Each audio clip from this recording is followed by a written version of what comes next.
Hey, what's up? Brent Weaver here from uGurus, and today we're going to talk about 5 fundamentals to add into your web development proposal. First, let's talk about what a web development proposal is.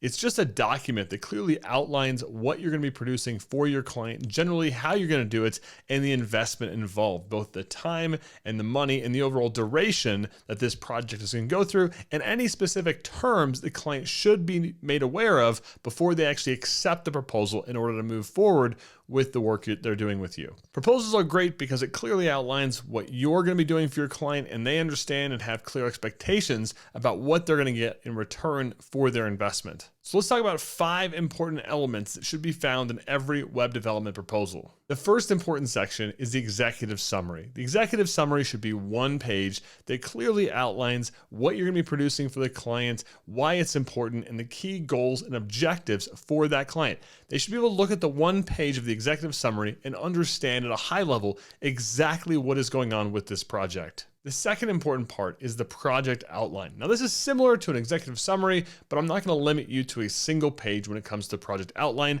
Depending on how big or complex the project is, your project outline should clearly communicate the overall problem that exists that the client is trying to solve, and it should give at a high level what your solution is. Don't forget to include the benefits of your solution. So problem, solution, and benefits is going to create an awesome project outline. The third, and probably one of the most important parts of any proposal, is the scope of work.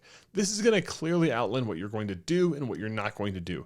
If there are any constraints or limits as part of your project, I highly encourage you to include them here. This could be the number of website designs or concepts or revision rounds, could be the number of pages that you're going to set up, how much content you're going to import, how much data you're going to import. If there's any possibility of there being anything that could go out of scope, I highly encourage you not to just to create a limiter or some kind of constraint, but also to communicate clearly what is out of scope. If there's anything that came up during the sales process where you and the client agreed that this is not going to be a part of phase 1, it's going to be a phase 2 item, make sure you clearly communicate what is also out of scope as well as what's in scope so there's no confusion whatsoever. Number 4 is having a clear project completion timeline. That's going to tell you how long this project is going to take, the overall duration, when your client can expect this project to be completed. And I want to encourage you to, instead of trying to overpromise and then potentially underdeliver and miss a deadline, make sure you're including plenty of padding in your timelines so that your client doesn't have expectations that are unrealistic. You can always set a longer timeline as long as the client agrees to it, and you guys can work to exceed the client's expectations, which creates a much better situation than constantly telling a client that you're going to be late on work. The 5th part is payment requirements and milestones. We want to be clear about how much we are going to get paid for this project, in what amounts, and when these payments are expected. And if you have any terms around payments, it's important to include this in your project proposal. So we've run you through 5 key components of a successful web development proposal. Let's go through a couple more tips on how you can be successful with proposals. The first is make sure that you define the goals of the project clearly. Don't state goals or objectives that you aren't confident that you're going to be able to achieve for the client, or if you aren't confident, make sure you communicate that there's some risk associated with those goals and objectives. But better yet, make sure you're communicating goals that you and the client both agree are realistic and achievable based on the amount of investment and resources that are available for your project. Also, don't forget integrations. If you're having to create a website or web app and there's other software or services that you're going to have to connect to, make sure you account for those things, both in the cost of those applications, but also the time it's going to take you to integrate them. And if you've never integrated them before or you're unfamiliar with those apps, make sure you do a little research ahead of time, because sometimes those integrations between different apps can create these kind of sinkholes of massive amounts of unplanned time, which makes projects go over budget, makes you upset, and maybe the client gets frustrated too. So make sure you include what those integrations are going to take in the project. Another tip is to not over-design the document itself. The proposal really shouldn't sell your solution. You should sell the solution, and the proposal and the terms and the language that's in the proposal is the important part.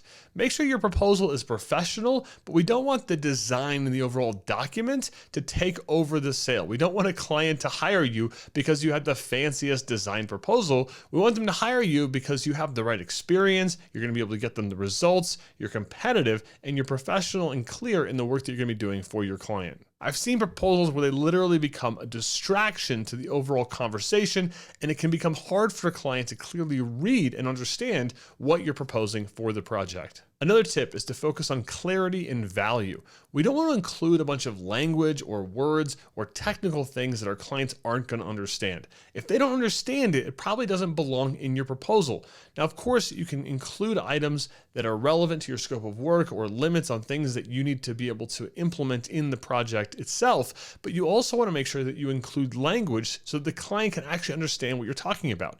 If you're using terms around development or different marketing platforms or different acronyms, make sure your clients actually understand what those things mean, because you don't want a client to sign off for something thinking it's one thing and you think it's something else, and then you're going to have problems later on. And the final tip, and it's my most favorite tip ever, is to always present your proposals.